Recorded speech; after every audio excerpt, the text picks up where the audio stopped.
नमस्कार प्यारे साथियों।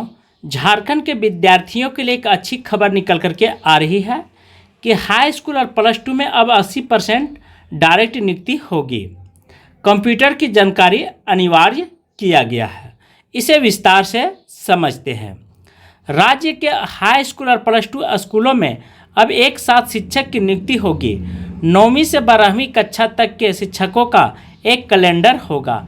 शिक्षक नियुक्ति में अब अभ्यर्थी के लिए कंप्यूटर की सामान्य जानकारी होना अनिवार्य रखा गया है। ये सरकार की तरफ से निकल करके आ रही है। High school plus two school में शिक्षक अब माध्यमिक आचार्य कहलाएंगे। स्कूली शिक्षा एवं साक्षरता विभाग द्वारा तैयार नियमावली को कैबिनेट में स्वीकृति मिल गई है। ध्यान रखेंगे, बहुत इम्पोर्टेंट है। ये क्या कहलाएंगे? सहायक आचार्य कहलाएंगे। झारखंड में शिक्षा का तो देख ही रहे हैं, सबसे खराब स्थिति है। अब बिहार देखिए, बिहार सबसे नंबर 1 पे आ गया है। 9वीं से 12वीं तक की शिक्षक नियुक्ति में 20% पर सरकारी और उत्क्रमित मध्य विद्यालय में 5 वर्ष का अनुभव रखने वाले स्नातक प्रशिक्षित सहायक आचार्य के लिए आरक्षित रहेगा। 80% पदों पर सीधी नियुक्ति होगी। सहायक आचार्य के आरक्षित पद अगर नियुक्ति में नहीं भर पाता है तो इसे सीधी नियुक्ति के लिए आवेदन जमा करने वाले अभ्यर्थी से भर दिया जाएगा। उल्लेखनीय है कि अब तक हाई स्कूल और प्लस टू विद्यालय में शिक्षकों की अलग अलग नियुक्तियां होती थी और हाई स्कूल नियुक्ति में 25% पर प्राथमिक और मध्य विद्यालय में शिक्षकों के लिए आरक्षित था, जबकि प्लस टू नियुक्ति में हाई स्कूल शिक्षकों के लिए 50% पद आरक्षित था। अब तक नियुक्ति होने से केवल मध्य विद्यालय के स्नातक प्रशिक्षित शिक्षक को ही 20% आरक्षण मिलेगा। नियुक्ति के लिए आवेदन झारखंड कर्मचारी चयन आयोग द्वारा लिया जाएगा। और इसे विस्तार से समझते हैं, गहराई से। मध्य विद्यालय में 5 वर्ष के अनुभव वाले शिक्षक के लिए 20% पद आरक्षित होंगे। 500 अंक की होगी परीक्षा और कंप्यूटर का ज्ञान अनिवार्य। माध्यमिक आचार्य नियुक्ति परीक्षा में 500 अंकों की होगी। पहले पेपर की परीक्षा 200 अंकों की होगी और दूसरे पेपर की परीक्षा 300 अंकों की होगी। दोनों पेपर के लिए परीक्षा समय 3-3 घंटे का होगा। पहला पेपर क्वालिफाइंग होगा, इसमें 30% अंक लाना अनिवार्य होगा। प्रथम पत्र की परीक्षा में सामान्य ज्ञान, कंप्यूटर संचालन की जानकारी सहित 100 अंक, हिंदी एवं अंग्रेजी भाषा की परीक्षा 100 अंक की होगी। इसके अलावा दूसरे पत्र में जिस विषय की नियुक्ति होगी उस विषय में परीक्षा ली जाएगी। पहले पत्र में 33% अंक नहीं लाने वाले अभ्यर्थियों को दूसरे पत्र का मूल्यांकन नहीं किया जाएगा। कहने का अर्थ है कि जैसे सीजीएल की एग्जाम आप देते हैं, पेपर 1, पेपर 2, पेपर 3, उसी प्रकार इसमें भी होगा। पेपर 1 यदि आप क्वालिफाई करते हैं तो पेपर 2 जांच होगी और पेपर 3 यदि पेपर 1 में फेल है तो पेपर 2 और पेपर 3 आपकी कॉपी नहीं जांची जाएगी, यह ध्यान रखेंगे। उसके बाद नियुक्ति के लिए न्यूनतम 50% अंक अनिवार्य है। एसएससी एसटी 5% की छूट दी गई है। दूसरे पत्र के आधार पर बनेगा मेरिट लिस्ट। परीक्षा में प्रश्न पत्र स्नातकोत्तर स्तरीय होगा और प्रश्न पत्र 2 के प्राप्त अंक के आधार पर मेरिट लिस्ट तैयार किया जाएगा। ध्यान रखेंगे। और नियुक्ति के लिए अभ्यर्थी को कम से कम 50% अंक लाना अनिवार्य होगा। अनुसूचित जाति और अनुसूचित जनजाति के वर्ग के अभ्यर्थियों को 5% का छूट भी दिया जाएगा। अनुसूचित जाति, अनुसूचित जनजाति दोनों को न्यूनतम अंक 45% निर्धारित किया गया है। जिस वर्ष नियुक्ति उस वर्ष अगस्त की उम्र सीमा 21 वर्ष होनी चाहिए और एक सीजीएल परीक्षा से निकल करके आ रही, इसे भी विस्तार से समझते हैं। दोस्तों, सीजीएल परीक्षा में 20-20 लाख में रटवाए गए थे क्वेश्चन पेपर और प्रश्न पत्र के नाम पर फर्जीवाड़े के साक्ष्य मिले हैं, ये सीएडी का कथन है। अब यहाँ पे बात बन नहीं रही है, सीएडी जो बोलेगी वह सच नहीं होगा। झारखंड में जेएसएससी सीजीएल परीक्षा 2023 के अभ्यर्थियों से प्रश्न पत्र उपलब्ध कराने के नाम पर 20-20 लाख रुपये मांगे गए थे और सीएडी ने प्रश्न पत्र लीक कराने के नाम पर फर्जीवाड़ा अवैध वसूली से जुड़े साक्ष्य बरामद किए हैं। इसकी जानकारी आईआरबी बटालियन को दी गई है। वहीं विभागीय कार्रवाई से जुड़ी जांच में भी खुलासा हुआ है। जांच में यह बात सामने आई है कि प्रश्न पत्र के एवज में पैसे की उगाही के लिए आईआरबी जवान कुंदन कुमार उर्फ मोंटू ने सहयोगी आईआरबी के जवानों का इस्तेमाल एजेंट के रूप में किया था। कथित एजेंट के जरिए अभ्यर्थियों से 20 लाख रुपये वसूली की गई थी। मास्टरमाइंड संदीप त्रिपाठी ने असम राइफल के जवान रामनिवास राय और उसके भाई निवास राय के जरिए कुंदन से संपर्क किया गया था। पैसे की लेन देन के लिए कुंदन की पत्नी कंचन के बैंक खातों का इस्तेमाल हुआ था।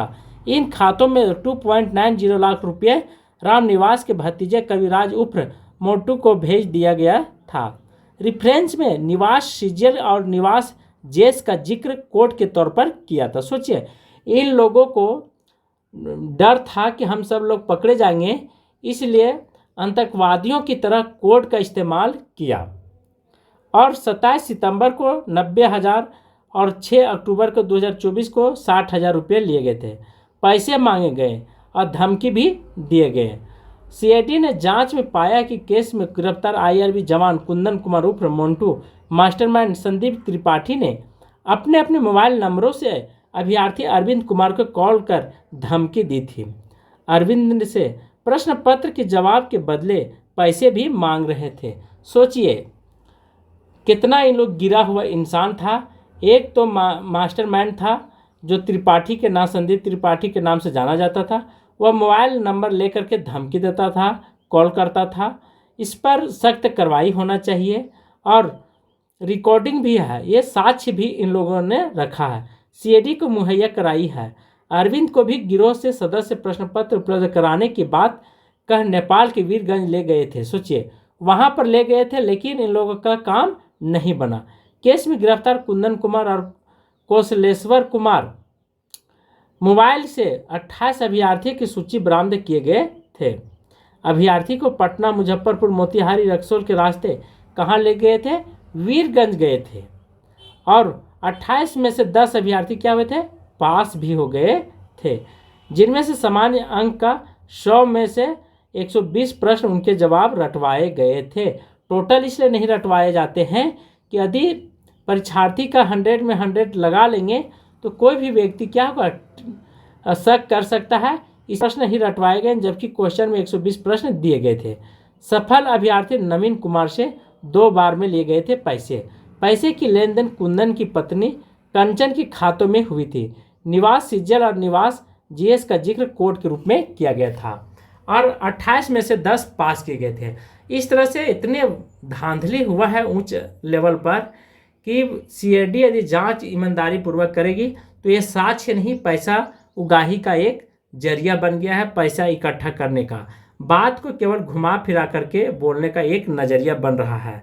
तो हमने पूरे विस्तार से बताया हूँ। दोस्तों, सीआईडी यहाँ पे खुलासा की कि जेसीसी सीजल पेपर लीक मामले में जो सीआईडी का खुलासा हुआ, नेपाल में रटवाए गए थे सवाल जवाब। ये तो सब लोग जान रहे थे, पहले भी जान रहे थे कि वीरगंज में नेपाल में गए हैं क्वेश्चन पढ़ने।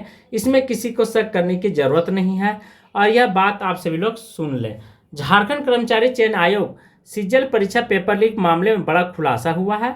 सीआईडी जांच से पता चला है कि परीक्षा में पहले अभ्यर्थियों को नेपाल के वीरगंज में रटवाए गए थे। जिन आरोपियों को पकड़ा गया उन्हें 19 से 21 सितंबर के बीच वीरगंज में अभ्यर्थियों को इकट्ठा किया गया था। सीआईडी के अनुसार एक मोबाइल नंबर एक अभ्यर्थी से गूगल पे के जरिए 50,000 रुपये लिए गए थे। यह रकम 14 दिसंबर को ली गई थी। सीजल परीक्षा में 21 से और 2 सितंबर 2024 के 3 पालियों में हुई थी। परीक्षा के बाद पेपर लीक और धोखाधड़ी का मामला सामने आया था। इसके बाद जांच सीआईडी को सौंपी गई थी। सीआईडी इस मामले में आधा दर्जन से ज़्यादा आरोपियों को सीआईडी गिरफ्तार कर चुकी है। पेपर लीक मामले में जेल में बंद 6 आरोपी को जमानत याचिका खारिज कर दी है।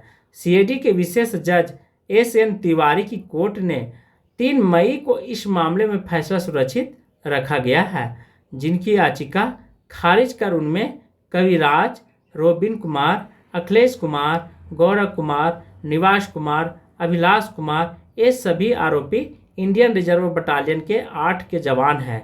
इन सभी को 25 मार्च को गिरफ्तार किया गया। इनको अब ससुराल भेज दिया गया है। अब सीजल में जितने भी कुछ पकड़े जाते हैं इन सभी को ससुराल में इस तरह से कबुलाना चाहिए कि पता चले कि ससुराल क्या चीज़ होता है। तो सीजीएल के चोरों को अब ससुराल में ही समय बिताना होगा। कोर्ट ने भी इसे खारिज कर दिया गया है बेल देने से। तो आज के क्लास में यहीं पे समाप्त कर रहा हूँ। थैंक यू, धन्यवाद।